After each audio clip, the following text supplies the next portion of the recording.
नाशिकमधील अशोक खराताचं प्रकरण ताजं आहे आणि असं असताना स्वतःला संत बाळूमामांचा अवतार म्हणून घेणाऱ्या आणि भक्तांची फसवणूक करणाऱ्या स्वयंघोषित आध्यात्मिक गुरु मनोहर भोसले याला आता पोलिसांनी अटक केली आहे।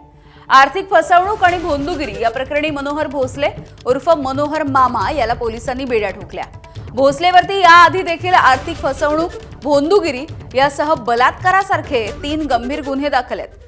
जामिनावरती बाहेर असलेला मनोहर मामा पुन्हा एकदा आर्थिक फसवणुकीच्या प्रकरणामध्ये पोलिसांच्या कोठडीत आहे। या प्रकरणी मनोहर भोसले याच्या साथीदार विशाल वाघमारे याला देखील अटक करण्यात आली। दोघांना 3 दिवसांची पोलीस कोठडी सुनावण्यात आली आहे। विशेष म्हणजे खरातप्रमाणे मनोहर भोसलेचे देखील अनेक राजकीय नेत्यांच्या सोबतचे फोटो समोर आले।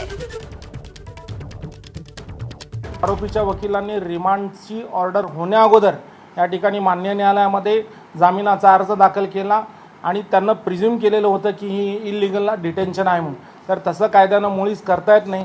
जोपर्यंत न्यायालयाचा निकाल न्यायालयामार्फत दिला जात नाही तोपर्यंत या जगातला कुठलाही व्यक्ती न्यायालयाचा निकाल प्रिझ्युम करू शकत नाही।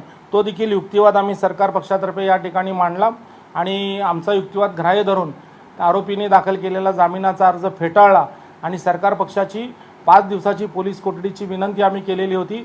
तर मेहरबान कोर्टाने मंगळवारपर्यंत आरोपींना पोलीस कोठडी सुनावलेली आहे। केसच टोटली फक्त 2 लाख रुपये हे करतो म्हणून कोणीतरी अज्ञात व्यक्तीने घेतला आणि त्या अज्ञात व्यक्तीच्या संदर्भातलीच केस आहे।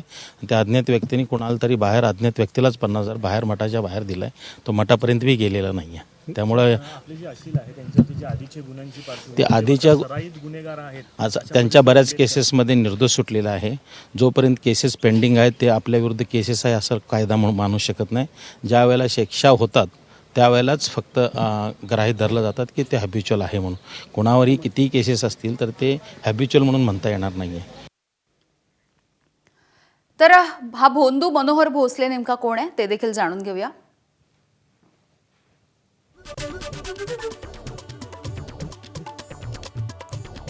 इंदापूरमधल्या अंथुर्णे या गावामधला तो रहिवासी आहे। डीएड परीक्षेमध्ये नापास आहे। बाजारामध्ये मासळी विक्रीचा व्यवसाय करायचा। अचानक गायब होऊन काही वर्षांनी तो अचानकपणे परतला। करमाळ्यामधल्या उंदर गावामध्ये त्याने मठाची उभारणी केली। बाळूमामांचा अवतार आहे असं भासवून त्याने अनेक भक्तांची फसवणूक केली आहे। अमावस्या आणि पौर्णिमेला मनोहर मामा याच्या मठामध्ये भक्तांची मोठी गर्दी होते आणि अनेक राजकीय नेते आणि कार्यकर्ते सल्ला घेण्यासाठी मठात येतात। महिलेवरती अत्याचार केल्याप्रकरणी करमाळा पोलिसांमध्ये गुन्हा दाखल आहे। कर्करोग बरा करतो म्हणून आर्थिक फसवणूक केल्याप्रकरणी बारामतीमध्ये देखील गुन्हा दाखल करण्यात आला।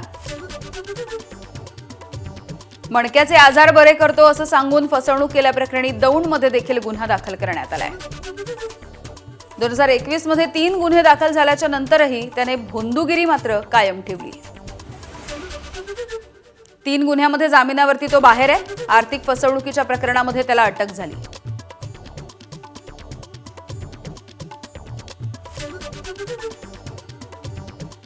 तर अनेक नेते हे भोंदू मनोहर भोसले याच्याकडे यायचे अशी माहिती घोटी गावच्या सरपंचांनी दिली आहे। तर भोंदू मनोहर याच्यासोबत अनेक नेत्यांचे फोटो असल्याचं देखील समोर आलेलं आहे। आणि या सगळ्या प्रकरणावरती आता मंत्री संजय शिरसाट हे नेमकं काय म्हणतायत आपण बघूया। 6-7 वर्ष झाले। 6-7 वर्ष काय तुम्हाला गावातले किती जण भक्त आहेत तिथे? नाही, गावातलं आमच्या कोणी इकडे येत नाही। मुळात अंधश्रद्धा निर्मूलन समितीचं मी काही दिवस काम केलेलं असल्यामुळे मलाच ह्या बुद्धीला पटत नाही। आम्हाला ह्या आश्रमात मला वैयक्तिक सरपंच या नात्याने 2-4 वेळा शेतकऱ्याच्या बाजूने शेतकऱ्याचे त्यांच्याबरोबर झालेले डिस्प्यूट होते बांधावरून ह्याच्यामुळे त्याच्यामुळे यावं लागलं। आणि आता बाकीचे कोणी मंडळी आमच्या गावात त्यांच्याकडे येत नाहीत किंवा काय नाही। इथं फक्त बाहेरच्या VIP लोकांच्या मोठ्या मोठ्या गाड्या येतात दर अमावस्याला वगैरे आणि ही वर्दळ चालू असते। किती गाड्या असतात साधारणतः अमावस्येच्या दिवशी 100 ते 150 गाड्या आणि दत्त जयंती वगैरे असा कार्यक्रम असतो तर 200 पेक्षा जास्त गाड्या आलेल्या असतात। UP बिहारचा कोणतं तरी बाबा इकडे वर्षाकाठी फिरत असतात, त्यांच्याकडे डायरी असते आणि मग ते आपला बी फोटो काढतात। साहेब एक फोटो आपका भी चाहिए, घेऊन टाक बाबा। आणि त्या फोटोच्या आधारे मग ते इतरांना ब्लॅकमेल करतात। आता असं झालेलं आहे म्हणून यापुढे राजकीय पुढारी सुद्धा आता बाबांसमोर फोटो काढायला घाबरतील आणि मला वाटतं ते फोटो देणार नाहीत। परंतु जर कोणत्याही कृत्यामध्ये राजकीय पुढारी किंवा अधिकारी असेल तर त्यांच्यावर कारवाई झाली पाहिजे, हे आमच्या पक्षाची स्पष्ट भूमिका आहे. तर भोंदूगिरीच्या प्रकरणामध्ये सध्या अटकेत असलेल्या मनोहर भोसलेचं सोलापूरच्या करमाळ्यामधल्या घोटी या ठिकाणी 27 एकरामध्ये आलिशान असा आश्रम आहे. दर अमावस्येला याच ठिकाणी भक्तांसह राजकीय नेत्यांची गर्दी व्हायची अशी माहिती समोर येते. दर अमावस्येला 100 ते 150 आलिशान गाड्या या माळरानावरच्या आश्रमामध्ये यायच्या. यामध्ये सर्वच पक्षाचे राजकीय नेते, आमदार, खासदार, बडे उद्योजक, शिक्षण सम्राट हे देखील होते असा दावा घोटी गावच्या सरपंचांनी केलाय. या बाबाला भेटण्यासाठी 11,000 रुपयांची पावती फाडायला लागायची अशी माहिती देखील समोर आली आहे.